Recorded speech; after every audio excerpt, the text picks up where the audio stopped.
Before you sit down, I want you to give a high five to your neighbor. Tell your neighbor you look better than last week. You look handsome and you look beautiful than last week. Come on. Praise God.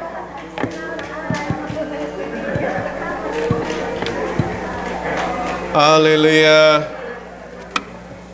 Praise God. Amen, amen. Hallelujah. Good morning, TLC. Good morning. No, I'm not convinced that you're really awake. Good morning, TLC. Good morning. On this side is still sleepy. Come on, wake your neighbors up on this side. Come on. Good morning, TLC. Good morning. All right. I want you to tell your neighbors again, I'm glad you are here. And give the sweetest smile, okay? Amen. The house of God should be the house where the excitement should be there for all of us. Amen.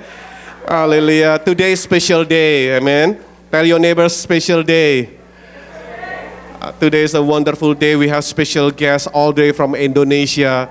I think if you try to invite our brother here, Pak Choki and the wife, I think it's going to be hard. You have to book probably 5 years before.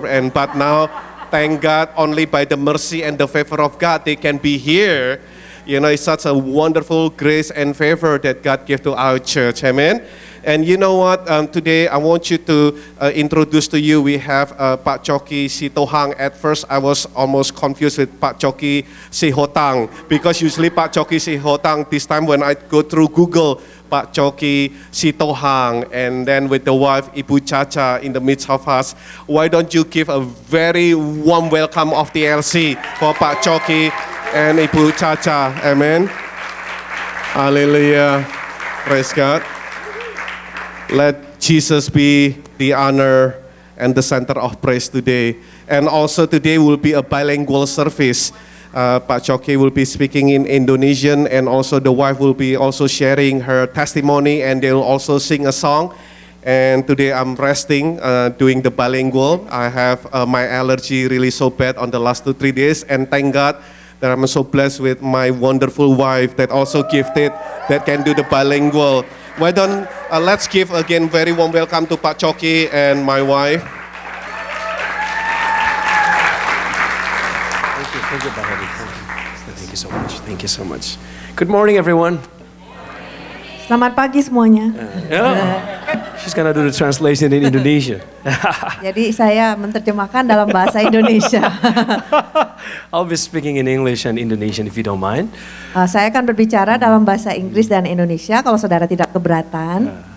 Sekarang bahasa Indonesia. Now I'm speaking in Indonesian. I love my country so bad. Saya mencintai negara saya. That God sent forth us here to witness His goodness and His mercies upon our lives as a family. Saya berterima kasih kalau Tuhan mengirim saya di sini untuk bersaksi tentang kebaikan dan kesetiaan Tuhan dalam hidup saya. Saya bersama istri saya di sini, dan kami sebenarnya ini bukan hal yang mudah bagi kami untuk ada di sini. Me and my wife here is actually not easy. It's kind of difficult for us to be here. Dan hanya karena rencana Tuhan kami boleh bergabung di gereja Anda. And it's only because of God's plan that we are here today. Saya bersyukur tadi malam ada acara di Seattle University. I'm thankful for the event last night in Seattle University. Dan tadi malam sangat sukses acaranya. Terima kasih doa Anda. And it's very successful. Thank you for your prayer. Kami di Seattle hanya dalam waktu sekitar 4 atau 5 hari. Kami akan kembali tanggal 8. So we're only gonna be here for 4 to 5 days. We're going back to Indonesia on the 8th. Ya, orang berpikir kok cepat banget mau liburan. Wah, kita nggak liburan, kami punya misi. So people said, oh, how come it's so short for a vacation? But we're not here for a vacation, but we have a mission here. Nah, sebelum saya lanjutkan bagaimana Tuhan membentuk hidup kami, saya ingin mengundang istri saya untuk menyampaikan kesaksian hidupnya. And before I continue to share to you how God has molded my life, I want to invite my wife to share about her testimony. Ya, Mrs. Sitohang. Mrs. Sitohang. Thank you. Hello everyone, my name is Melissa, you can call me Chacha. Halo semuanya, nama saya Melissa. Saudara bisa memanggil saya Caca. Yeah, I'm so glad to be here, and it's an honor to serve the Lord. Saya sangat berbahagia bisa ada tempat sini. Adalah satu kehormatan untuk bisa melayani Tuhan. Ya, saya akan sharing tentang kesaksian saya, bagaimana saya mengikut Tuhan untuk pertama kali. I'm going to share about my life testimony on how I follow the Lord for the first time. Ya, saya mau cerita background dulu, latar belakang keluarga saya. I wanted to share to you about my family background first. Ya, saya lahir dari keluarga Muslim. Saya anak bungsu dari 5 bersaudara. So I was born in a Muslim family. I was the youngest of 5. Ya, dan sampai saat ini semua keluarga saya masih tetap Muslim. And up till today, all my family are still Muslims. Ya, jadi di sini saya mau cerita bagaimana pertama kali Tuhan memperkenalkan dirinya kepada saya. I wanted to tell you how God introduced Himself to me for the first time. Ya, jadi waktu itu tahun 2001 awal saya bekerja di satu perusahaan penerbangan nasional di Indonesia. In the year of 2001, in the beginning, I was working in national aviation company in Ya, Indonesia. Dan saya ditempatkan di Bali. I was placed in the city of Bali. Ya, jadi di sana saya kontrak untuk bekerja selama 5 tahun. So I signed a contract to work for them for 5 years. Dan saya waktu itu sebagai pramugari. And I was working as a stewardess. Yes. Dan saya ditempatkan bersama teman-teman seangkatan saya waktu itu, dan dalam satu tempat yang sama untuk tinggal gitu. Jadi kami tinggal di apartemen bareng. So I was placed with all my fellow workers in an apartment together. Ya, saya percaya bukan kebetulan. Jadi saya memilih untuk tinggal bersama teman saya yang Kristen. Dia Kristen. So I believe that it's not a coincidence. I chose to stay with my friends that was a Christian. Iya, jadi kami punya satu ruangan di apartemen yang biasanya tuh untuk ruang tamu, tapi karena kami jarang terima tamu, jadi kami ganti jadi seperti ruang buku, ruang baca, ruang musik, taruh-taruh CD, dan waktu itu masih ada kaset. Jadi untuk kami untuk kami sama-sama baca, tuker-tukeran gitu. So we changed the guest room back then because we don't have many guests to become a room for music and tape. And back then there's still tape recorder, a cassette tape. If you've never seen one, you can ask the older people here. I can tell you what it looks like. Iya, jadi teman saya ini dia punya banyak koleksi buku-buku rohani, kemudian Alkitab dia pajang semua, terus ada lagu-lagu,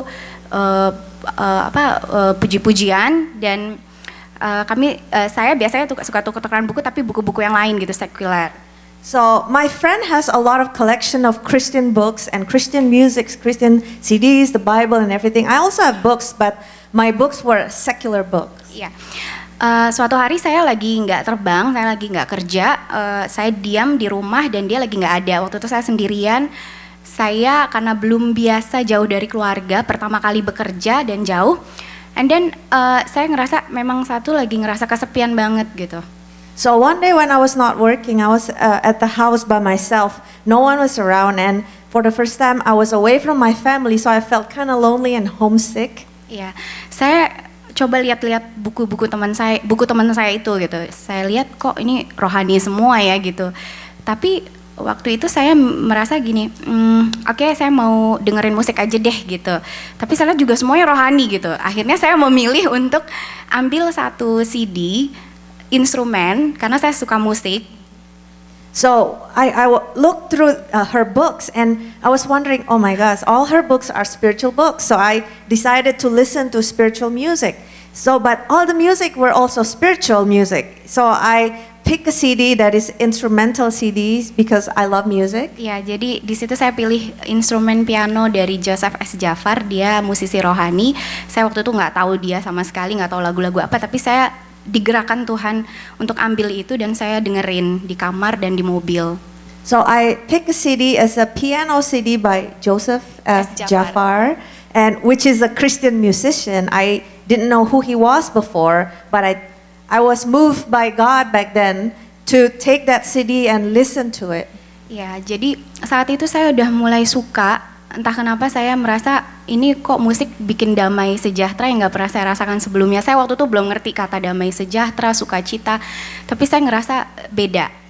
So I began to feel something different. Back then I didn't know what peace was, but as I listened to the music, I felt peace, and I didn't know what joy was, but there was something different about the music that pulled me in. Ya, sampai akhirnya saya mulai lagi untuk saya digerakkan untuk mengambil Alkitab yang ada di lemarinya dia. Saya awalnya untuk tahu aja gitu, ini nih kayak apa sih cerita di Alkitab tentang Adam dan Hawa atau nabi-nabi yang lain yang selama ini saya tahu dari kecil.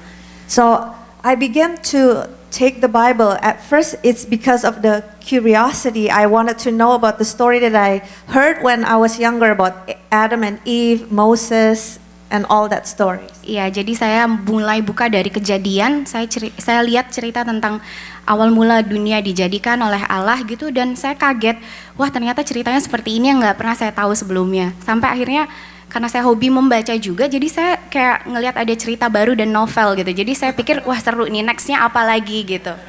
So I began to open the book of Genesis, and I read about how God created the world, and I was amazed because this is different than what I've heard before. And because I like fiction, I began to read the next chapter and the next. Sampai akhirnya saya bilang sama teman saya itu, namanya Maureen, Maureen saya bawa ya Alkitab kamu, terus dia kaget banget, hah gitu.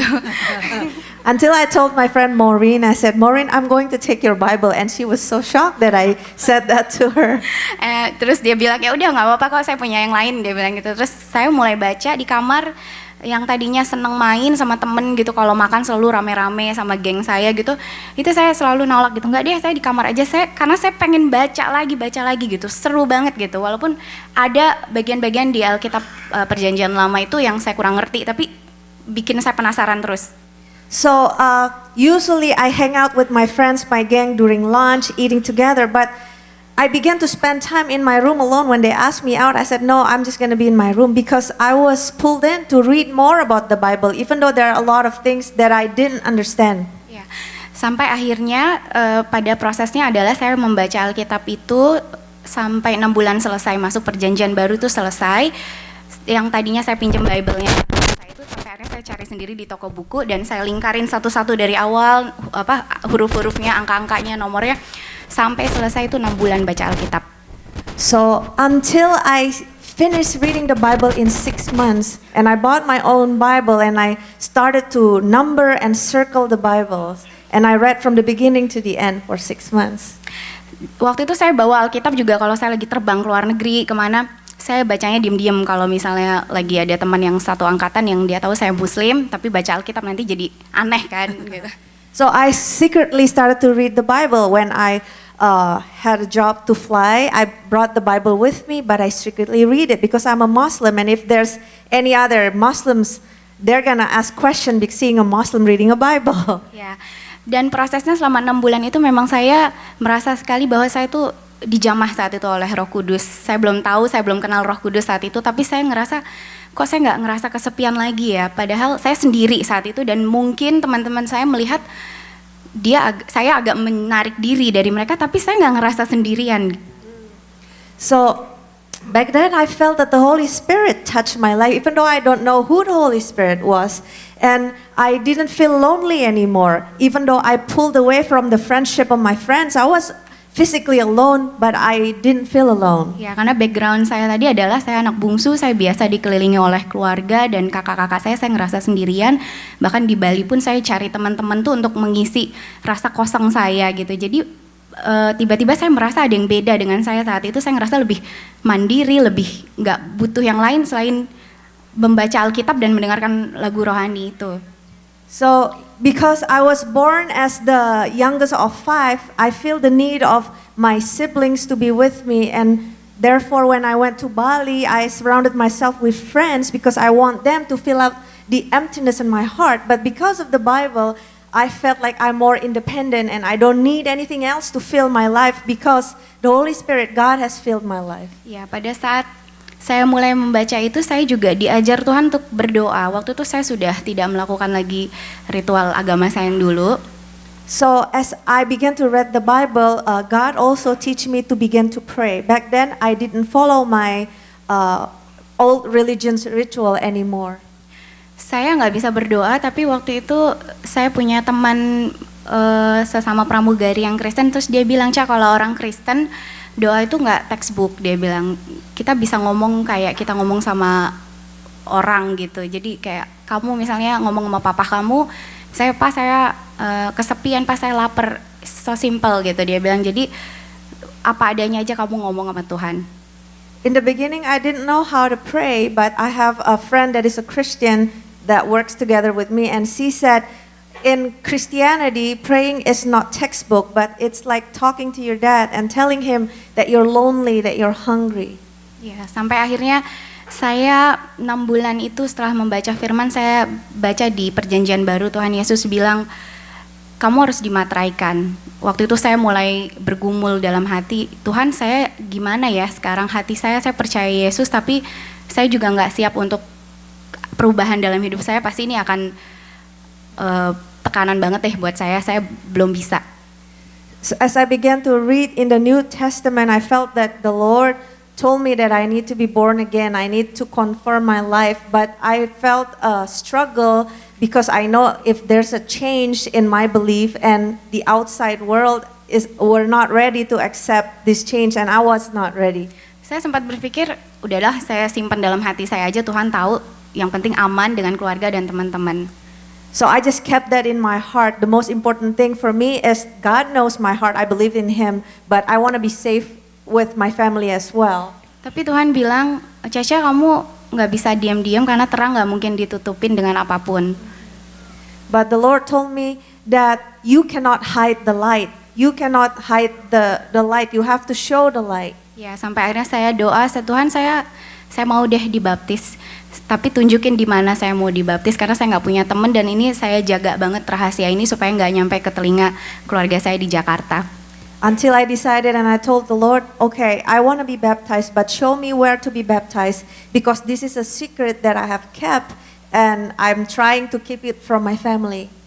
Sampai akhirnya Tuhan suruh saya untuk datang ke satu gereja besar di Bali, GBI Lembah Pujian di Denpasar. Terus saya datang ke sana, itu hari tutup sebenarnya, tapi saya coba telepon dan diterima dengan baik dan mereka bilang, oke, kamu datang ke sini bawa baju ganti, konseling 2 jam and then dibaptis.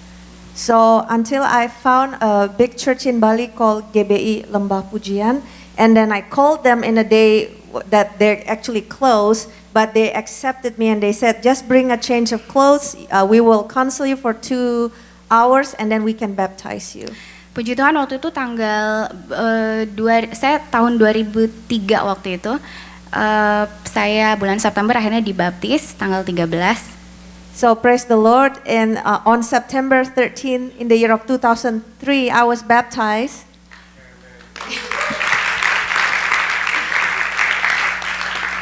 Dan memang benar ternyata itu adalah bukan akhir tapi adalah awal. And that was not the end, but it was the beginning. Awal dari semuanya, termasuk awal dari segala tekanan dan permasalahan. And it was the beginning of all the problems, of all the pressures that I experienced in life. Tekanan pertama adalah dari keluarga, karena akhirnya teman-teman saya tahu saya pergi ke gereja dan sudah dibaptis. Bahkan sebagian dari mereka menjauhi saya, saat itu saya jadi bahan gosip di kantor. So the first pressure came from the family because finally they knew that I went to church and I was baptized. And the first one, some of my friends didn't even want to be friends with me and they gossip about me in the office. Kakak saya yang paling pertama itu dia pramugari juga di Garuda, tapi yang di Jakarta. Jadi gampang banget dia bisa dengar semua tentang saya di Bali. My eldest sister is also a stewardess in Jakarta with Garuda, so she also knows what's going on with my life in Bali. Sampai akhirnya keluarga saya datang ke Bali secara tiba-tiba untuk tanya saya langsung. Waktu itu saya belum berani menyatakan iman saya, sampai akhirnya saya memilih untuk berbohong. Saya bilang, oh saya ke gereja cuma karena teman saya Maurin, saya anterin dia, dan saya jemput lagi. Dan orang-orang lihat sepertinya saya ke gereja, tapi saya bohong sebenarnya. So my family suddenly came to Bali to ask me personally if it's the truth that I went to church. But back then I was so afraid to confess my faith, I lied. I said I was just taking my friend Maureen to church and picking her up afterwards. So it seems like I go to church, but actually I didn't. Tapi sekali lagi Tuhan bilang sama saya, Caca kamu harus berani ngomong. Walaupun memang sulit, tapi kamu harus berani ngomong. Until the Lord told me that you have to be bold to confess your faith. Waktu itu saya baca di Perjanjian Baru yang menyatakan bahwa if you have faith as small as mustard seed, it will be nothing impossible for you. Saya bilang, ya Tuhan, saya mau deh ngomong dan declare kalau saya Kristen, nggak apa-apa saya dijauhin semua orang. Sampai akhirnya, jadi bahasa Indo. Until I read in the New Testament and it says, kalau engkau mempunyai iman sekecil biji sesawi, maka tidak ada yang mustahil buat kalian. So I said, Lord, okay, I'm ready, I'm going to confess my faith. Tapi memang ikut Tuhan tuh nggak gampang. Tuhan sendiri yang bilang, kalau kamu mau ikut saya, kamu harus pikul salib, sangkal diri. Itu yang saya alamin saat itu. But it is not easy to follow the Lord because the word says that if you want to follow me, you have to carry the cross and crucify your flesh. Sampai akhirnya keluarga saya ambil tindakan, kakak saya memanfaatkan posisinya di Jakarta untuk rayu chief saya yang di Bali untuk saya di grounded selama 3 bulan dengan alasan untuk tarik saya balik ke rumah. Until my eldest sister used her position to talk to my chief in Bali to make them grounded me for 3 months so that I could go home to Jakarta. Akhirnya saya ditarik pulang untuk 3 bulan itu, saya ditahan di rumah. Kemudian mereka masih secara baik persuasif untuk ngomong sama saya, kenapa kamu begini, kenapa begitu, tapi saya memilih untuk diam aja. So for 3 months I was grounded at home. And my family nicely still persuade me and ask me, why did you do this? Why did you do that? To influence me to go back to my religion. Semua barang-barang pribadi saya ditahan, termasuk Alkitab saya, kemudian handphone semua dicek sama keluarga. All my personal belongings were being taken away, including my Bible and my cell phone. They checked everything. Tapi karena mereka melihat saya keras banget gitu, nggak nurut sama mereka, sampai akhirnya papa saya bilang, kamu kayaknya harus dibawa ke pesantren deh, karena dia punya teman lah banyak. So because they see my stubbornness that I'm strong in my faith, and my dad told me that I need to take you to, what is pesantren? School of religion. Muslim boarding school because he owns one, punya ya? His friend. His friend owns one, so they think that she needs to go there. Saya waktu itu takut banget, saya nggak mau ke situ. Jadi saya cuma bisa dengerin, waktu itu belum ada iPod ya. Jadi saya dengerin Walkman. CD rohani saya waktu itu. Jadul. So I was so scared, I didn't want to go to that Muslim school. So what I did is listening to music through my Walkman. Do you know what a Walkman is? Okay, you can ask. Because back then there is no iPod. Ya. Terus saya doa di kamar mandi. Saya skip. Jadi waktu selama saya di rumah itu keluarga saya selalu bilang, kamu kok nggak sholat gitu. Saya selalu beralasan, saya lagi nggak sholat. Tapi seminggu 2 minggu begitu terus, ya mereka makin curiga. So when I was at home, my family asked me how come I didn't do their religious prayer, and then I just said, I'm not doing it. But after a week and 2 weeks, they became suspicious. Sampai akhirnya saya masuk ke dalam kamar mandi. Waktu itu saya dengerin musik, saya nyanyi di dalam hati gitu. Dan saya doa, Tuhan, saya mau keluar dari sini, saya mau pulang ke Bali, saya kangen puji-pujian di Bali. Dan waktu saya di Bali itu saya biasa kalau gereja 3 kali seminggu, saya 3-3-nya datang karena saya senang puji-pujian dan saya ngerasa tenang di situ. So I went into the bathroom with my Walkman and I sing in my heart and I prayed and I said, Lord, I wanted to go back to Bali because I missed the praises. So because back then in Bali, when there's 3 services in a week, I went to all 3 because I love the presence of God. Terus di situ Tuhan jawab, tiba-tiba papa saya panggil, kemudian saya dan kakak-kakak saya duduk bareng, terus mereka bilang, papa saya bilang gini, saya tahu kamu udah Kristen, di koper kamu ada Alkitab, dan saya tahu kamu di handphone semua isinya Alkitab dan ayat-ayat. Saya kasih kamu pilihan, kamu mau balik lagi dan kita maafkan, kemudian kita anggap selesai, atau silakan keluar dari rumah saya dan tidak saya anggap lagi sebagai anak. So the Lord answered my prayer, and my dad called me and he said, I know you are a Christian now because I saw there's Bible in your suitcase, and in the cell phone there's all scriptures and all that thing. So I'm going to give you a choice today. Either you deny your faith and come back and we will forgive you as if that nothing has happened, or you get out of my house and we will disown you. Saat itu saya nggak bisa ngomong karena saya tahu saya masih bayi rohani, saya nggak bisa debat tentang Alkitab, kenapa begini, kenapa begitu. Yang saya rasakan cuma damai sejahtera dari Allah, dan saya nggak bisa lari dari itu. Back then I cannot debate because I'm still a baby Christian. I didn't know what to say, but I know in my heart there is peace of God in my heart, and I couldn't run away from that. Saya cuma bilang, Pah, saya mau pulang ke Bali, dalam arti saya tetap dengan iman saya. And I only say, Dad, I want to go back to Bali, meaning I have chosen my faith. Papa saya marah banget, terus dia bilang, oke, garis keturunan saya terputus sampai di kamu, dan jangan pernah datang ke sini lagi. And my dad was so angry, and he said, that's it, we are going to disown you, never come back to this house again. Semua keluarga sedih pastinya, dan waktu itu saya memutuskan untuk segera pulang ke Bali, diantar ke bandara, kemudian saya berangkat dan tiba di Bali itu saya ngerasa sedih banget, tapi ada sukacita yang luar biasa yang Tuhan kasih. Entah, di satu sisi saya ngerasa saya kehilangan keluarga, tapi saya tahu ada yang nyambut saya gitu. So my family dropped me to the airport, and of course the other families were so sad. And as I got to Bali, I felt really sad, but behind it I have the overwhelming joy as if someone is welcoming me home. Waktu itu umur saya masih 20 awal, masih muda sekali, dan saya ngerasa nggak punya siapa-siapa karena semua teman juga udah menjauh karena nggak mau ikut terbawa gitu dengan masalah keluarga saya, dan saya benar-benar ngerasa sendiri, benar sendiri, dan saya pulang ke rumah saya. Itu saya nangis, nggak berhenti-berhenti. I was 20 years old back then, and I didn't have no other friends because they didn't want to hang out with me because they don't want to mingle with my family issues.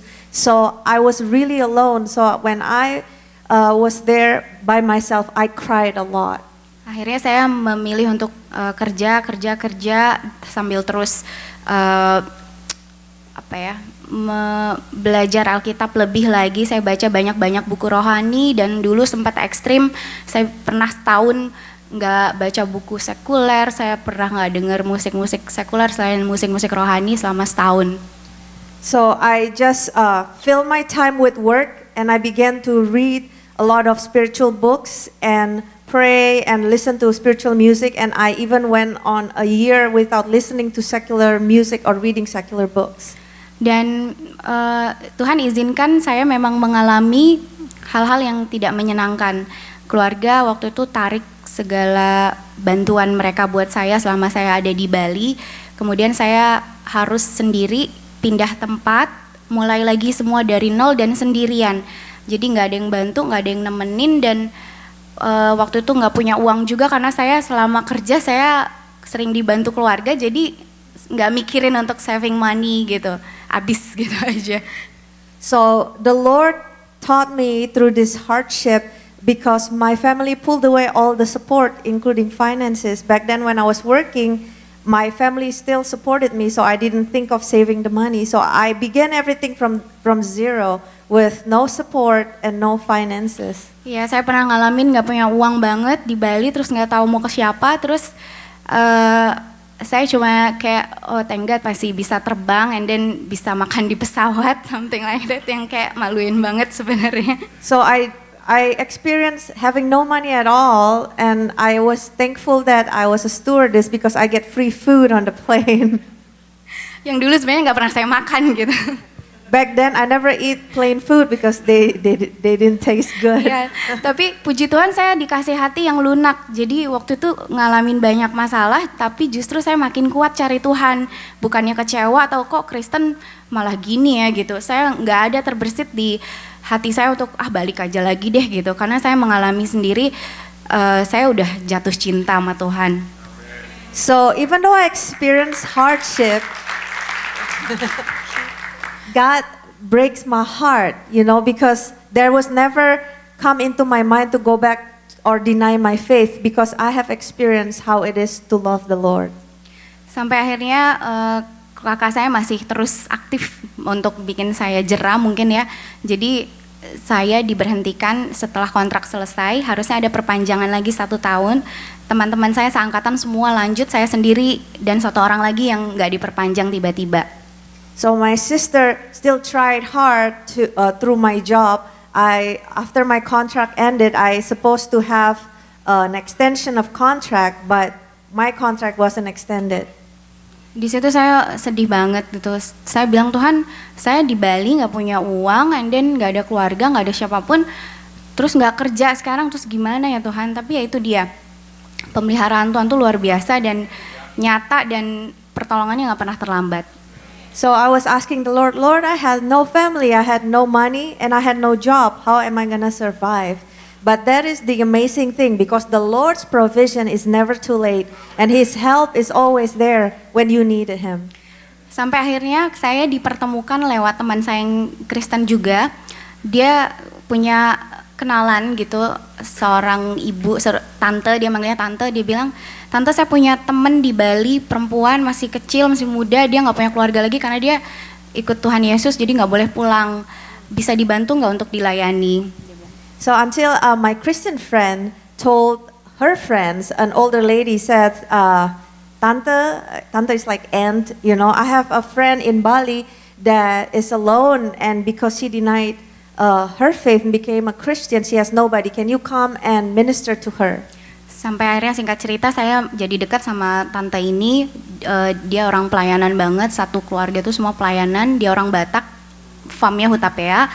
Dan saya udah nggak tahu mau ngapain di Bali. Sampai akhirnya dia bilang, Mel kamu ke Jakarta aja, kita ketemuan, tinggal sama saya. So I became close with this older lady and her family. She's a strong Christian, she serves the Lord, and finally she told me, Mel, since you have nothing to do here, let's just go to Jakarta and you can live with us. Saya tinggal di rumahnya, singkat cerita, saya tinggal di rumahnya selama 2,5 tahun. Saya tinggal di kamar anaknya yang saat itu sedang kuliah di luar negeri.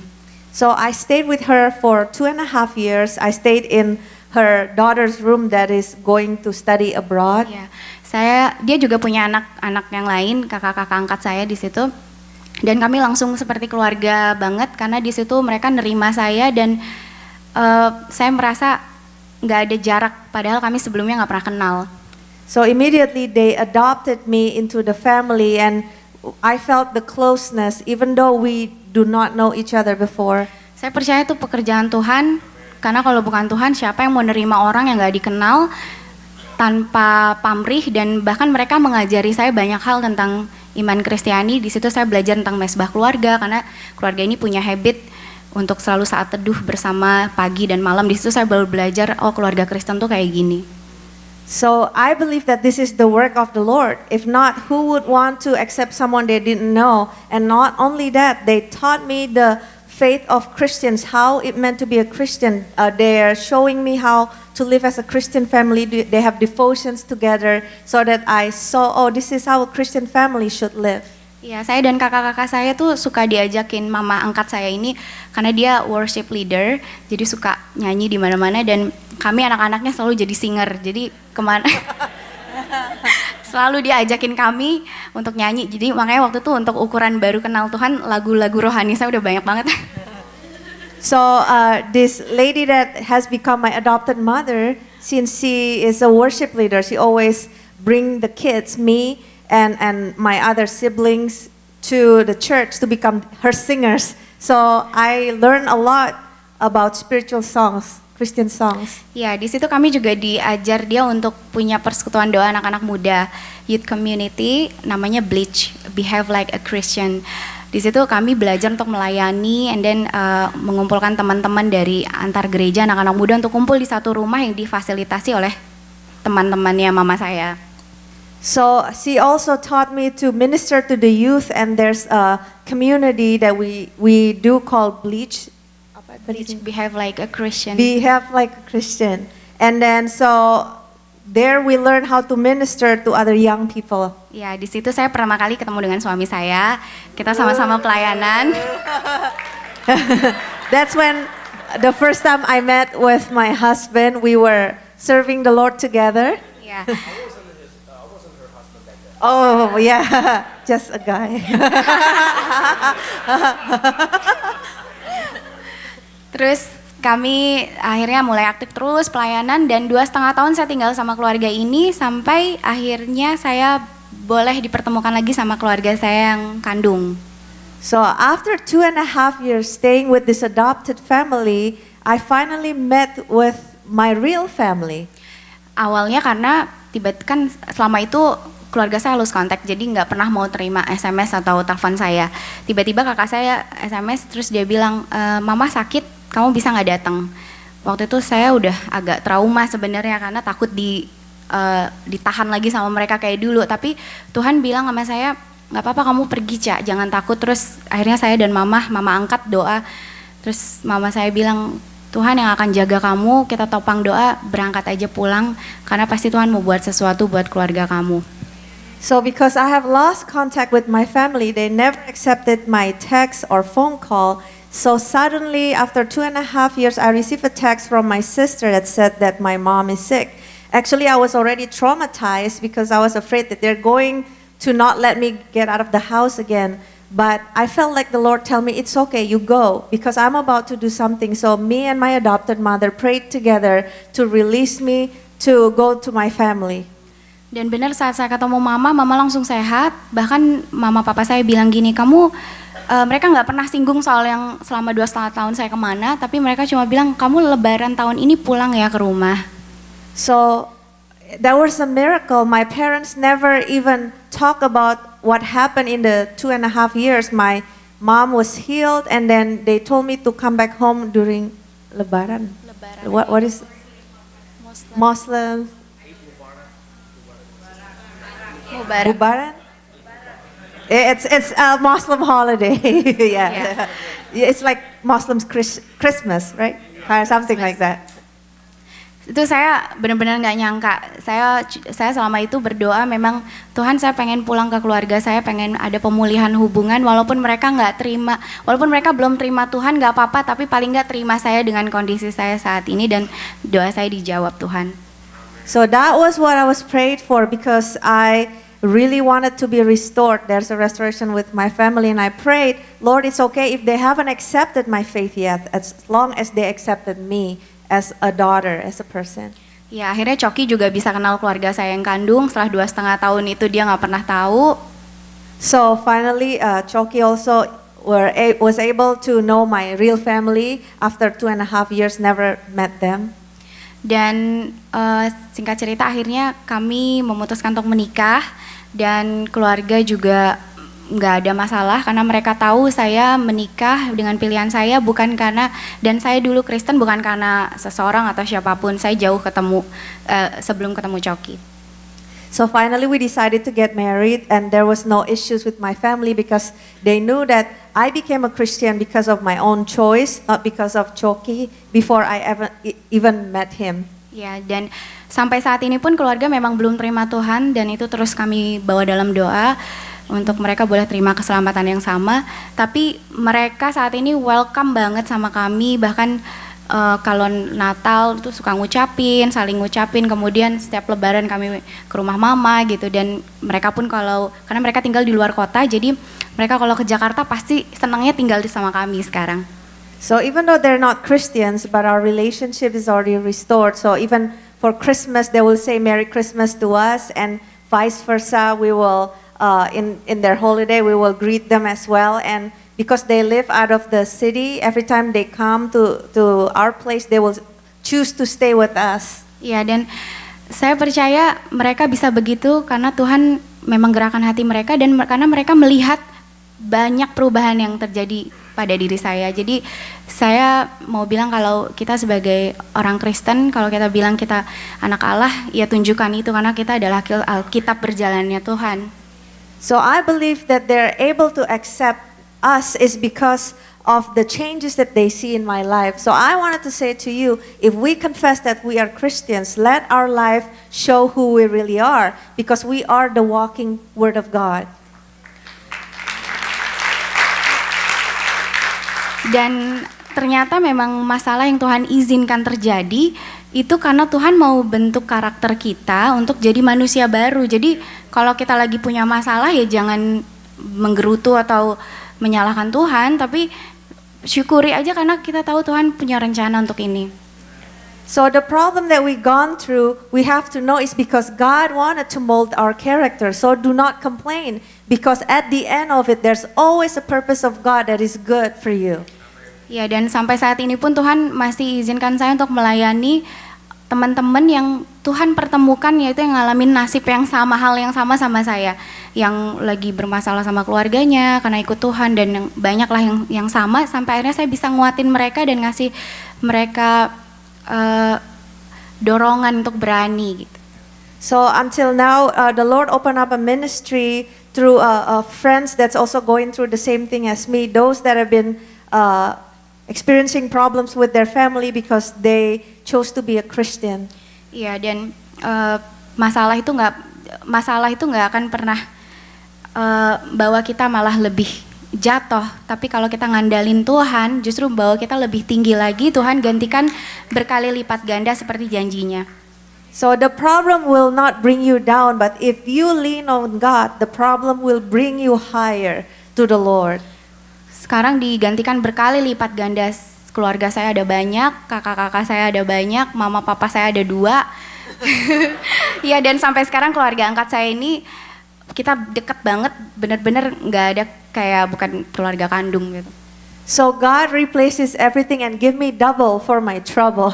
So He gave me two set of parents, 2 dads and 2 moms, and I'm really close with them, and it doesn't even feel like an adopted family. It feels like my real family. Iya, jadi jangan pernah takut kalau ada masalah, bawa ke Tuhan. Jangan pernah ninggalin Dia, jangan pernah nanya why me God, why me. Itu yang saya kuncinya cuma satu, saya dulu nggak pernah nanya Tuhan kenapa kayak gini ya Tuhan, tapi saya cuma cari dia dan percaya sama Dia. So if you experiencing problem, don't ask the Lord why me, but always believing in Him. Just seek Him, and at the end He will answer you. Terima kasih udah dikasih kesempatan untuk bersaksi di sini. God bless you all. Thank you for the opportunity to testify here. God bless you.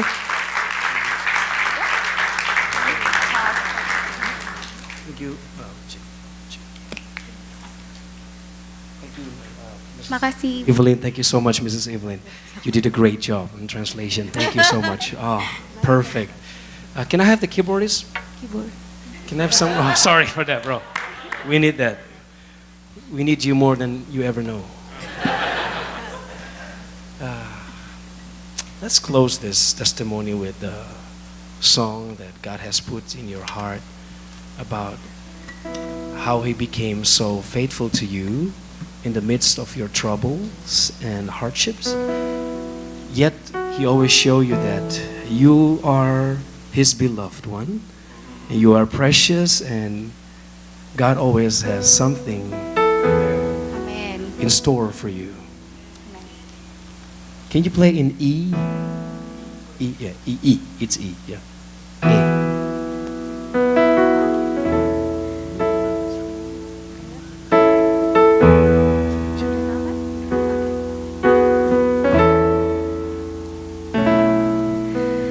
You are the strength of my life. You are the strength of my joy. When the storm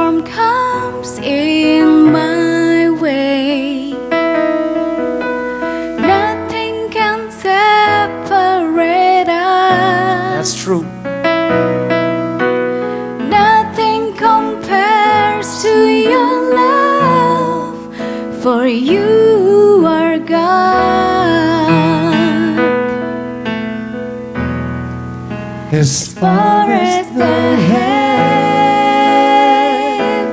above us. Oh, your love is greater than everything.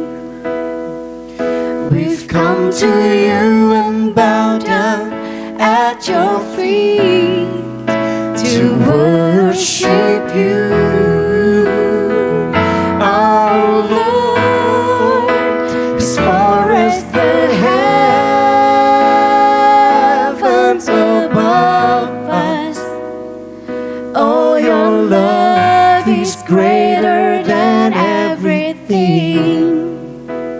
You are my God, you are my strength, you are my joy.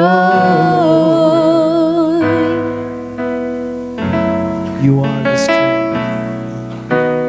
You are the strength of my life. You are my shelter, my joy. When the storm comes in my way, nothing can separate us. Oh, nothing compares to your love for you, my God. As far as the heavens above us, oh, your love is greater than everything. We've come to you and bow down at your feet to worship you, our Lord. As far as the heavens above us, oh, your love is greater than everything. You are my God, you are my strength, you are my joy. You are my God, my strength, my joy. You are my God, you are my strength, you are my joy. Once again, ladies and gentlemen, let's join us here. You are my God. nothing to be afraid of. You are my strength. You got it all the time, 24/7. And You are my joy.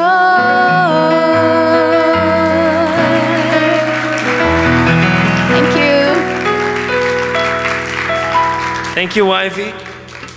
Bless you, bless your soul. Bless everything in you. Bless our children also. We have 2 daughters, beautiful daughters. Abigail, 5 years old, and Elsa, 17 months.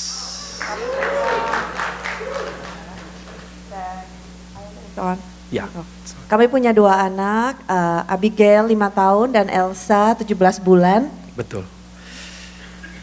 You know how amazing it was that you heard from my wife about her testimony?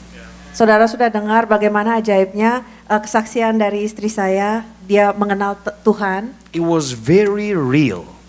Itu adalah sesuatu yang sangat nyata. That's what the difference. That's what make the difference between us who know God and who is experiencing God. Itu adalah perbedaan tentang kita yang mengenal Tuhan, yang sudah mengalami Tuhan di dalam hidup kita. It's really important to have those journey with God in your life. Sangat penting untuk mengalami sendiri perjalanan iman kita dengan Tuhan. This is my very first time to preach at 2:25 a.m. Jakarta time. Ini adalah pertama kali saya berkhotbah pada jam 2:25 pagi. Ini juga pertama kali saya khotbah bahasa Indonesia. I make my own history, but it's not about my story, but it's about him. Saya membuat sejarah saya, tapi bukan untuk saya, tapi untuk dia. I told Pastor Harry last night, I said, Pastor, here's my resume about what God has put in my life, about how to have Jesus in our business. Tuhan, saya bilang sama Pastor Harry, Pastor ini adalah apa yang Tuhan sudah taruh di hati saya, PowerPoint saya tentang bagaimana kita menaruh Tuhan Yesus di tengah-tengah bisnis kita. But then my wife took 40 minutes of delivering her testimonies, which is actually, it's okay, very, very okay. Tapi kemudian istri saya mengambil waktu 40 menit untuk bersaksi, tapi itu nggak apa-apa, sangat baik kesaksian yang bagus. We can't limit God. We can't limit the things that He already Amin. put into your heart, and He wants to speak it out through you. Ya. Kita tidak bisa membatasi Tuhan, karena itu Tuhan yang mau berbicara melalui kesaksian Caca. So it's never been a problem for me, but we'll finish it later in the room. Tapi bukan jadi masalah, tapi nanti kita bicara lagi ya di rumah ya. All right, now Baiklah. would you please just you just can keep it later on. I'll just give out my testimony because this is a really important thing. Last night we had the Battle of Event on the Seattle University, and now it was a different treatment God has put in my heart before when I was sat there, and He said that this is gonna be the battle of testimony. So tadi malam kita sudah mengalami battle of talent, jadi perlombaan talenta. Tapi waktu saya duduk di sini mendengarkan kesaksian istri saya, lalu saya merasa Tuhan berkata ini selanjutnya adalah pertandingan kesaksian. Makanya saya akan bersaksi. Jadi saudaraku tadi ketika Anda melihat istri saya bersaksi, harusnya ya saya duluan yang bersaksi. So when you saw my wife giving a testimony, actually it has to be me that gave testimony first. Kenapa begitu? Karena saya merasa dulu tahun 2006, waktu 2005 pertama kali kami berjumpa, saya yang kesaksian duluan, saya pikir hidup saya udah paling susah. Ternyata ada dia yang lebih susah.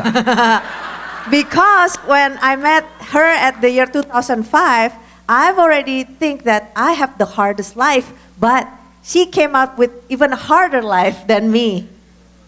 That was beyond my expectation anyway. Jadi itu di luar ekspektasi saya. Betul. It's the same. Saya lahir dari keluarga yang sangat sederhana. I was born from a very simple family. Keluarga yang selama lebih dari 23 tahun tidak pernah keluar dari krisis keuangan. So a family that for more than 23 years never get out of the financial crisis. It is true. They're all take a while to think about. Tidak semua yang saya inginkan disediakan oleh orang tua saya. Not everything that I wanted was provided by my parents. Bahkan waktu saya kecil, saya ditolong oleh om dan tante kami untuk dibiayai uang sekolahnya. Even when I was younger, my aunt and uncle has to provide it for me to be able to go to school. Karena papa saya tidak pernah punya pekerjaan tetap. Because my dad never has a fixed job. Dia pernah menjadi kepala keamanan di sebuah hotel bintang 3. He has been a head of security in a 3-star hotel Di kota Bandung. in the city of Bandung. Dia pernah menjadi supervisor atau mandor dari proyek-proyek lepas. He has been a supervisor of independent projects Dan juga pernah menjadi supir bagi keluarganya. and also became a driver to his family. Dan ibu saya adalah seorang yang punya talenta menggunting rambut dan membuat pola baju. And my mom has a talent to cut hair and making pattern for clothes. Dari situlah kami bisa sekolah. That's how they provided for us to go to school. Mama dan papa saya selalu bertengkar soal siapa yang akan menyediakan makanan di meja. My mom and dad always argue about who will provide the food on the table. Dan papa saya memang kesulitan untuk mendapatkan uang lebih untuk menyediakan kebutuhan kami. And my dad was struggling to provide for us financially. Setiap hari sebagai anak paling tua saya menyaksikan pertengkaran itu. Every day as the eldest son, I saw them argue. Maka doa saya adalah, Tuhan, kalau bisa sediakan uang yang cukup atau suatu saat saya harus punya kebebasan finansial agar hal seperti ini tidak terjadi dalam keluarga saya. So my prayer has always been, Lord, when I grow up, I want to have enough money so I don't have to go through what my parents went through. Tahun 99 saya mendaftar ke Akademi Militer di Magelang untuk bergabung dengan Angkatan Darat Indonesia agar hidup saya bisa dibiayai oleh negara, bukan oleh orang tua saya. So in the year of 1999, I joined the military academy to join the army so that the government can provide for me, not my family. Tetapi setelah lulus semua tes dan persyaratan, ketika saya akan berangkat keesokan harinya, hari itu saya batalkan keberangkatan saya dan saya bilang sama papa saya, "Pa, saya nggak jadi berangkat ya." So when the day came for me to go, I cancel everything and I told my dad, okay, I don't think I will go. Lalu papa saya bilang, "Hah, kenapa?" Saya mau kejar mimpi terbesar saya untuk menjadi seorang pembicara publik, saya bilang begitu. Because I told my dad, I want to follow my dreams to become a public presenter Yeah. that is famous. Yeah, public speaker, TV host and whatever. Yeah.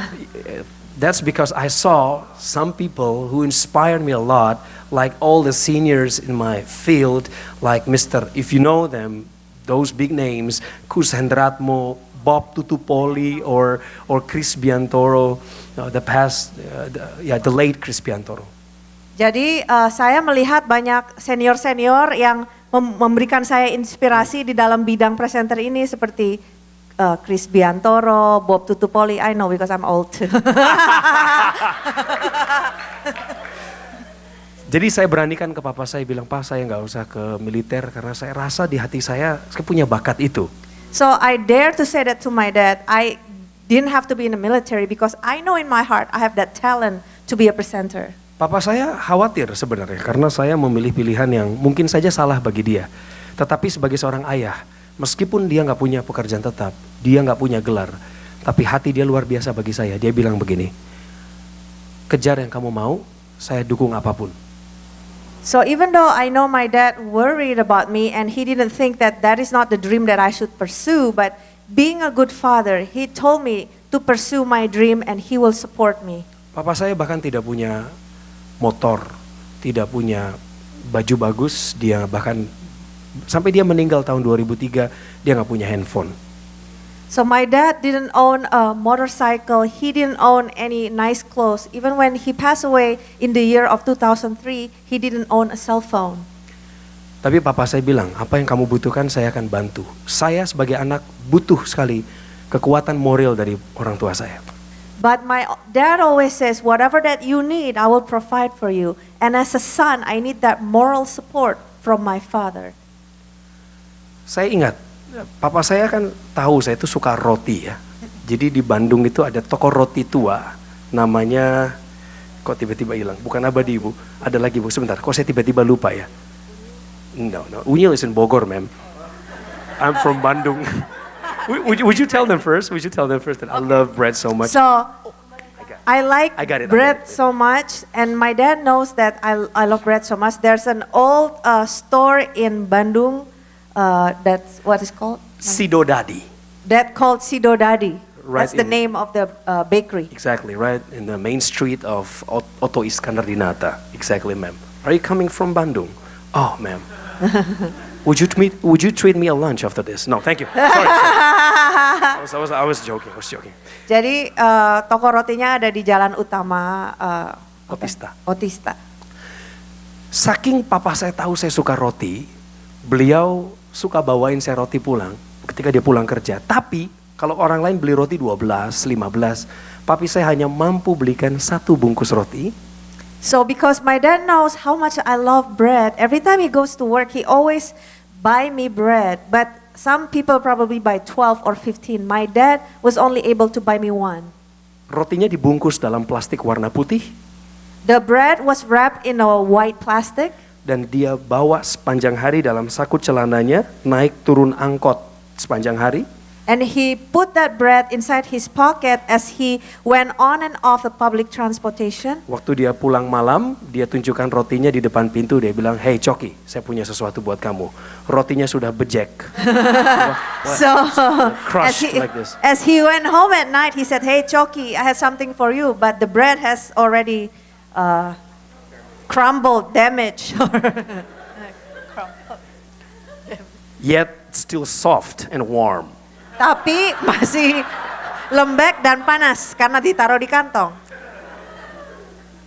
Dan Kejadian itulah yang menginspirasi saya di kemudian hari untuk menjadi seorang pengusaha roti. Papa saya nggak tahu, saya sudah punya toko roti.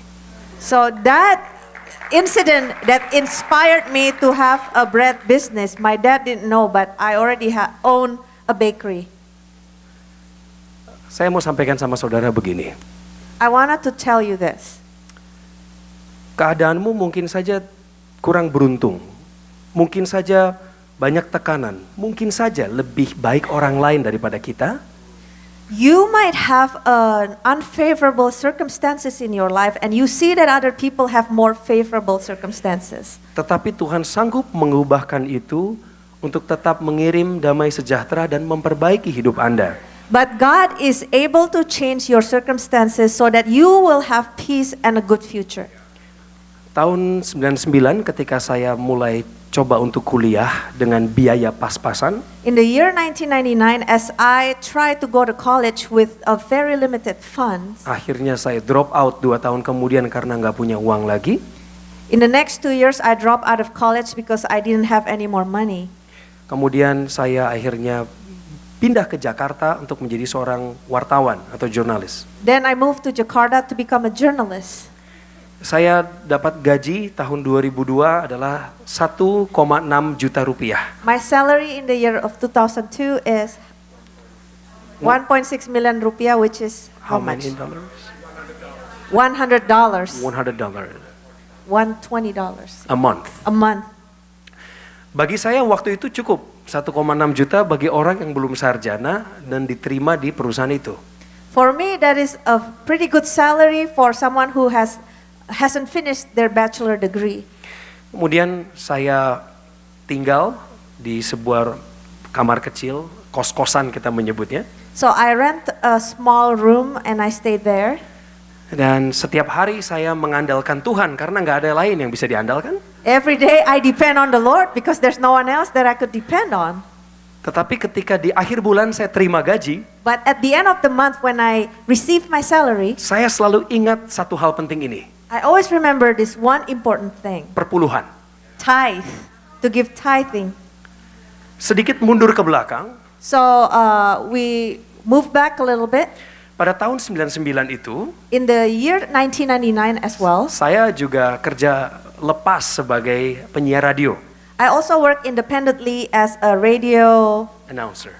announcer, radio announcer. And I got my salary about 60,000 rupiah per month. And gaji saya waktu itu adalah 60.000 rupiah satu bulan, which How many is is it in like dollars? $5. $5. In a month, sir, ma'am, in a month. Yeah. Tapi waktu itu, waktu saya terima 60.000, saya suka cita karena itu hasil kerja keras saya kan. But when I received that $5, I was so overwhelmed with joy because that is the result of my hardship. Kemudian suatu ketika saya mau pamer 60.000 ini sama tante saya yang sudah diam dalam Tuhan dan dia mengerti benar hidup dalam Tuhan. So I wanted to show off, want to tell my aunt that has known the Lord, and I want to show her that this is the result of my hard work. Saya berharap ada pujian dari dia. Saya bilang begini, Namburu, Namburu is in Korean language. Sorry, Namburu is in Bataknis. Oh, okay. Yeah. So I said N, which is in Korean language. No, just kidding. Yeah, N. Saya bilang, Namburu, saya punya gaji sendiri loh. Aunt, I have my own salary. Saya pikir dia akan bilang, wah kamu hebat Coki, selamat ya. I expect her to praise me and say, wow, what a good job you did. Kamu lebih baik daripada bapak kamu. You're better than your dad. Tapi dia bilang begini ke saya, But instead, this is what she said. jangan lupa perpuluhan. Don't forget to tithe. I said, God, Lord, are you sure you still want my 6,000 rupiah? Lalu saya berkata, Tuhan, ini cuma $5. Apa benar Tuhan masih mau 6.000 rupiah buat perpuluhan? You own this huge universe and you still need my 6,000 rupiah? Kak, Tuhan, engkau memiliki universe yang luas ini, masa Tuhan masih butuh $6.000, 6.000 rupiah? Lalu sebelum saya dapat jawaban itu, So before I received the answer, tante saya malah nantang lagi. my aunt challenged me. Dia bilang begini, kalau bisa kasih yang namanya buah sulung. Even if you can, give the first fruit. What is the first fruit, Namburu? Apa itu lagi buah sulung? Semua yang kamu punya di hasil pertama kamu kembalikan ke Tuhan. Everything that you receive as a first fruit, maybe first salary, you give it back to the Lord. Saya geleng-geleng kepala. And then I shake my head. Tapi karena tante saya hidup dalam Tuhan dan hidupnya telah menjadi kesaksian, But because my aunt has lived in the Lord and her life is a testimony for me, saya meminjam iman dia saat itu I borrowed her faith at that time dan saya mengembalikan semuanya ke Tuhan. and I gave the Lord the first fruit, all 60,000 rupiah. You may clap your hands, but I was in a pathetic situation. Thank you. Mungkin saudara bertepuk tangan, tapi kondisi saya waktu itu adalah sangat menyedihkan. Kembali ke 2002. So back to the year of 2002, Saya langsung berpikir untuk memotong 160.000 rupiah untuk perpuluhan. so I decided to give 160,000 rupiah to tithe from my salary. Tolong bantu hitung ya. Please help calculate it. 350.000 rupiah adalah biaya kos-kosan saya sebulan. So I need 350,000 rupiah to pay for my living expenses to rent the room. 350.000 rupiah lagi saya harus cicil ke tante saya karena saya beli handphone lewat kartu kredit dia. And another 350,000 I have to pay my aunt because I use her to credit a cell phone for me. Kemudian 500.000 rupiah saya transfer ibu saya di Bandung. And then 500,000 rupiah I transferred to my mom in Bandung. Totalnya berapa ya tadi? What's the total? 1.2 million, right? So 1.2 million rupiah Plus perpuluhan 160.000. plus tithing 160,000 rupiah. Praktis saya punya 240.000 rupiah untuk hidup dalam sebulan. So all that is left is 240,000 rupiah, which is $20 to live for a whole month. Anda mungkin berpikir, kamu lagi bercanda ya Coki ya? Maybe you think I was joking. Enggak, saya lagi bersaksi di mimbar dan tidak boleh berbohong. And I was giving a testimony and I couldn't lie. This is not a lie. Kalau Anda pikir itu hanya fiktif dan film dokumenter, saya masih hidup sampai sekarang. And if you think that it's a fiction and it's a documentary, I still live until now. Kadang-kadang kita berharap Tuhan membuka langit, kemudian turunkan aset buat kita kelola. Sometimes we expect the Lord to open the sky and send us assets for us to manage. Tetapi ternyata Tuhan nggak bekerja dengan cara seperti itu. But the Lord doesn't work that way. Dia lebih suka untuk mendidik kita, memelihara kita dari menit ke menit, hari ke hari. He likes to teach us by providing for us minute by minute, day by day. Hal yang sederhana saja adalah ketika Anda ditraktir makan siang oleh kawan Anda, sebenarnya itu cara Tuhan untuk memperpanjang hidup saya. So a simple thing is when your friends pay for your lunch, that's actually the Lord's way to lengthen my life on earth. Saya belajar bersyukur dari hal-hal kecil seperti itu. I learned how to give thanks from the small things like that. Tetapi saya pernah hidup di dalam hal yang disebut kebiasaan orang Kristen. Doa tuh biasa, lama-lama ninggalin kebiasaan baik itu. So, but I also learned what they call the Christianity habit. So prayer becomes something that is habitual. And I started to live that habit. Contoh, waktu saya sudah mulai masuk tahun kedua di Jakarta, saya mulai pelan-pelan meninggalkan kebiasaan baca Alkitab. So, for example, when I entered the second year in Jakarta, I don't read the Bible anymore. Karena bagi saya setiap hari, kalaupun saya lupa baca Alkitab, pemeliharaan Tuhan tetap nyata.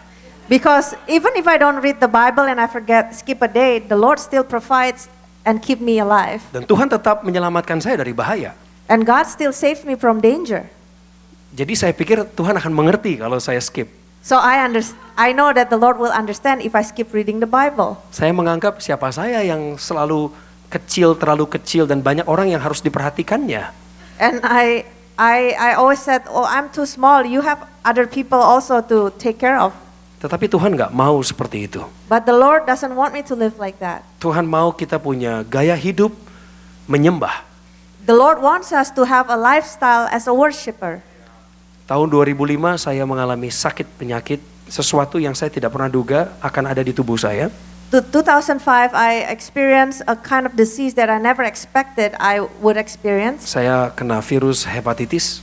I got hepatitis virus. Dan kondisi fisik saya ketika itu, badan saya kurus sekali, perut saya buncit, mata saya celong ke dalam, dan badan saya kuning. So I became skinny and I have a big belly and my eyes start to sunken and my skin became yellow. Saya nggak tahu penyakit apa itu, dan saya mencoba bertahan. I didn't know what kind of disease and I tried to survive. Saya nggak suka dokter, I do not like doctors dan tidak berencana menikahi dokter. and I don't plan to marry a doctor.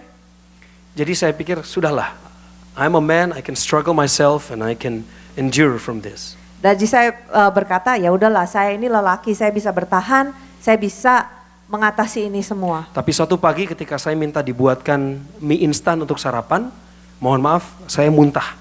So in the morning when I asked someone to make me instant noodle, I suddenly threw up. Dan saya dibawa ke laboratorium untuk cek darah. And they brought me to a lab to check my blood. Malam harinya saya masuk UGD. And at night I was in the hospital. Karena liver saya sudah mengecil dan virus ini sudah ada di tubuh saya sekitar 2 tahun. Because my liver has shrunken and this virus has lived in my body for 2 years. Saya tidak suka rumah sakit. I do not like hospitals. Bukan karena baunya atau gedungnya, Not because of the smell or the building, tapi karena biayanya. because of the expenses. Karena di tahun 2005 itu saya baru saja keluar dari pekerjaan saya sebagai wartawan. Because in the year 2005, I just quit my job as a reporter. Dan saya baru memulai karir sebagai freelancer pembawa acara televisi. So I just began my career as a freelance TV host. Dan itu sulit awalnya karena saya harus melamar pekerjaan lama sekali, ketok pintu sana sini, gagal berkali-kali. And it was a hard process because I have to apply it here and there, knocking on the door. It's a difficult process. Dan saya ada di rumah sakit. And I'm in the hospital. Saya bilang, Tuhan, ini bukan Yeremia 29 ayat 11 yang saya baca. And I said, Lord, this is not the Bible of Jeremiah 29 verse 11 that I read. Di mana rancangan damai sejahteranya ya Tuhan? Where is the plan and the purpose for my life? I started to complain about myself, my situation, and I started to complain about Him who designed my life. Saya mulai menggerutu tentang Tuhan, tentang rencananya, dan saya mulai komplain sama Tuhan. Saya ada di kelas 3 di kamar rumah sakit. I'm in the third class in the hospital. Tidak ada orang yang bisa diajak bicara karena semuanya bawa penyakit. You can't talk to anyone because everyone is with disease. Dan saya dapat ranjang paling ujung dekat jendela. And I got the bed near the window. Saya pikir ada satu rancangan saya pagi-pagi, saya buka jendela, saya lihat ada pepohonan, ada burung. And when I opened the window in the morning, I saw the trees and I saw bird. That was my hope actually. Dan itu adalah harapan saya. Tapi begitu dibuka isinya beton. But when I opened the window, I actually just see walls. No hope at that time. Ya nggak ada harapan waktu itu. Tapi Tuhan berbicara begini. But the Lord spoke to me this way. Dia mengasihiku He loves me dan dia merindukanku. and He wants me to draw closer to Him. He said to me, Choki, I miss you so much. How do you get your time to read my words? Coki, saya merindukan engkau. Di mana kamu punya waktu untuk membaca firman-Ku? Saya seperti ketampar begitu. I feel like I was slapped. Karena selama 2 tahun ke belakang, hidup saya seperti tadi, saya melupakan kebiasaan baik yang dibangun, yaitu sebuah hubungan. Because for the past 2 years, I forgot that good habit that's been built, which is building a relationship with the Lord. Dan sebenarnya hubungan itu yang Tuhan mau. And actually that relationship is what the Lord wants. Bisa saja saat itu dengan kondisi saya yang parah, saya langsung pergi meninggalkan dunia. Tapi Tuhan beri kesempatan. The Lord can just take my life back then because I was really sick, but God gave me a second chance. Lalu di kamar itu, di ranjang itu, saya juga mendapatkan sebuah pewahyuan. Tuhan katakan bahwa masa depanmu sungguh ada dan harapanmu nggak akan hilang. So in that bed, in that room, I also received a revelation for the Lord. The Lord told me that I have a future and it's not gone. Tetapi kenyataannya saat itu saya di rumah sakit dan saya nggak tahu pulangnya kapan. But the reality is I was in the hospital and I didn't know when they're gonna release me. Ternyata iman itu memang harus dimiliki dan dilihat sebagai sesuatu yang belum terjadi. So faith is something that you have to own before you see the reality. Means that if you own that faith, you have to put your trust in that faith 100% without any doubt. Berarti kalau saudara mau mempunyai iman, saudara harus menaruh kepercayaan saudara kepada iman tersebut tanpa rasa ragu-ragu. Itu terjadi tahun 2005. That happened in the year 2005. 2016 saya ada di Seattle. Siapa yang pikir ini terjadi? In 2016, here I am in Seattle. Who think that this is possible? Saya bahkan tidak bermimpi bahwa saya akan keluar negeri. I've never expected that I would go abroad. Saya pertama kali keluar negeri tahun 2007 ke negara Singapura di umur saya yang sudah 24, 25. So the first time I went to abroad is to Singapore when I was 24. Dan itu pun dibayarin. And someone paid for my ticket back then. Saya akan lupakan ini. Would you please, ya nggak apa-apa sih, gambarnya bagus memang. It's okay. I'm going to forget this. I'm not gonna talk about this, but this is my life testimony. Bahwa uang itu bukan masalah. So, ini adalah kesaksian saya that money is not a problem. Even bad habit is not a problem. Bahkan kebiasaan buruk pun bukan masalah. But if you don't have relationship with God, then you're in trouble. Tapi kalau saudara tidak punya hubungan dengan Tuhan, saudara punya masalah. Karena setiap hari kita akan berhadapan dengan masalah finansial, masalah kebiasaan buruk, masalah respon orang-orang yang nggak sesuai harapan kita. Because every day we are faced with this problem, financial problem, future problem, the problem of the people that don't respond according to what we want. Jadi itulah hal yang namanya hidup. But that is life. Itu yang harus dihadapi dengan respon yang benar. That's what you need to face with the right response. Dan respon yang benar hanya ada di dalam pengertian yang benar tentang hidup. And the right response is only coming with the right understanding about life. Yaitu apa yang Tuhan rancangkan dalam hidup kita. Which is what the Lord has planned for our lives. You are not the architect. Kamu bukan arsiteknya. I'm so sorry, you are not the producer. Saudara bukan produser. You are not the director of the Saudara movie. bukan direktur Sutradara. atau Yeah, apa lagi? The art director. Producer. Tetapi engkau adalah pemain film itu sendiri. But you are the actor and the actresses of from the movie directors. Yang harus dapat pengarahan dari sutradara itu. That you need the producer, you need someone to direct you, to tell you what to do. Seandainya saudara mau mendengarkan arahan itu saja, If you want to listen to that instruction or direction, hidup Anda akan baik-baik saja, your life will be okay. meskipun Anda babak belur. Even though you're not okay. You understand that? Saudara mengerti? You will be okay even though you're not okay. Saudara akan baik-baik saja meskipun hidup saudara babak belur. That means that. Who's the keyboardist player? Can I have you again? Keyboard Sir? Vincent. Siapa namanya? Vincent. Vincent, sorry itu untuk merepotkan. Saya melihat dalam hidup saya, I see in my life ketika Tuhan pulihkan ekonomi keluarga kami, when God restore our financial economy, semua dimulai dari satu hal, everything begins from one thing, yaitu ketaatan. that is obedience. When you obey your God, Waktu kita mentaati Tuhan kita, and at the same time you don't know where you're heading to, dan waktu yang bersamaan kita juga tidak melihat kemana kita akan pergi, it's like you're acting like Moses, sama saja kita itu sama seperti Musa. but you're walking to the promised land. Tapi kita berjalan ke tanah perjanjian. God has promised you something. Tuhan sudah menjanjikan kita sesuatu. You have to trust in Him, Makanya kita harus percaya kepada Dia. believe in Him. Percaya kepada Dia. Never ever been in a doubt with Him, Jangan pernah kita meragukan Tuhan. and don't debate Him. Jangan kita argue sama Tuhan. Saya bersyukur saya kenal dengan Yoyon dan Ira, my brother and sister. I'm thankful that I know Pak Yoyon and Ibu Ira. They both made us here. Mereka yang membawa kami datang ke sini. Sehingga kami boleh kenal dengan Pastor Harry So we are able to know Pastor Harry. dan juga dengan Ibu Evelyn. Jangan saya.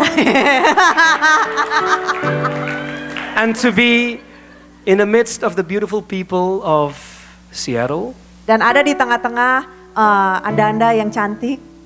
or Shoreline, is it Shoreline? Shoreline, ya Shoreline, kota Shoreline. Mungkin pesannya Tuhan sederhana pagi ini. Maybe the Lord's message is simple this morning, Tapi memang dia nggak mau bikin Anda ribet. but He doesn't like to complicate your life.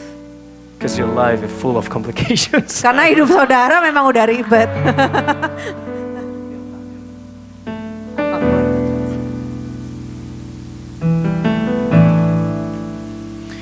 When the oceans roar and thunders roar, I will soar with you above the storm.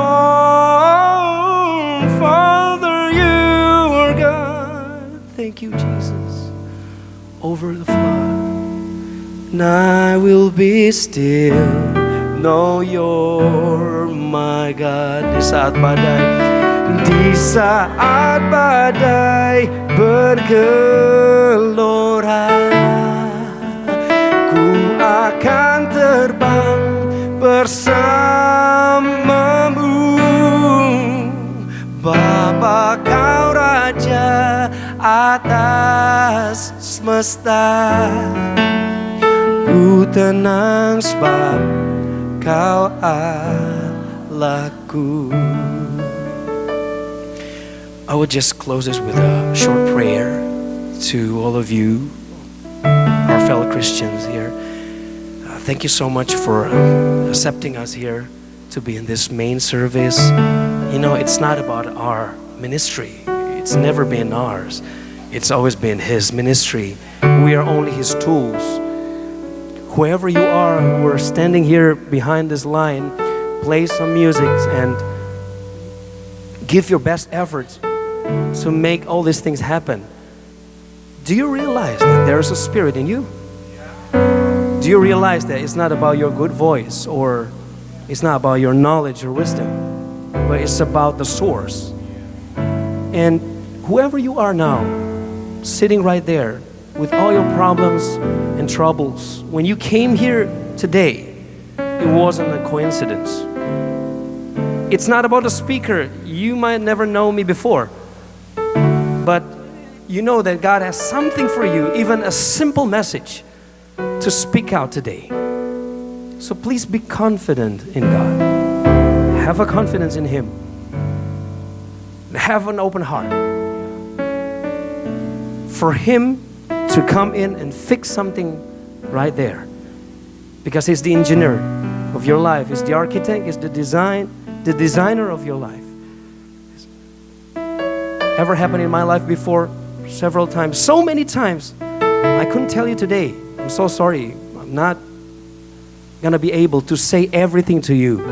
And you must have me in the future if you want to. Again, we'll find some ways to come back here again and share another testimony with my lovely wife and even with my daughters. That if we have this family now, it's out of the box. It's really out of our design. I don't even realize that God will have such a favor on us. I don't deserve it, ladies and gentlemen. I don't deserve it. We don't deserve our situation right now. The good one, actually, no. We don't deserve it. But yet, He still gives you all those good things because He loves you so much. Who believes that He loves you so much here? Would you please raise your hands? Thank you. Let's have faith. Thank you, Jesus. Thank you for today's sermon. Thank you for giving us a beautiful opportunity to share the lights and life testimony. Even I was having my own resume for this. I have my own design of your words. I know it is great too to say to the congregation, but then you said no. It's not about that multimedia presentation. It's about you delivering your testimony to my lovely people here.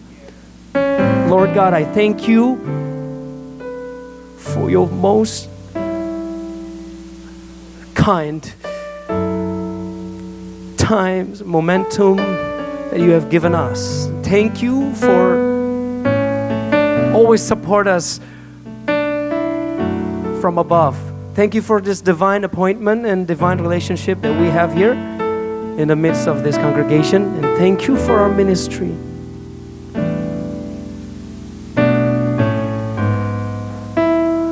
Let us sing one more time. When the ocean dries and thunders roar, I will soar with you above the storm.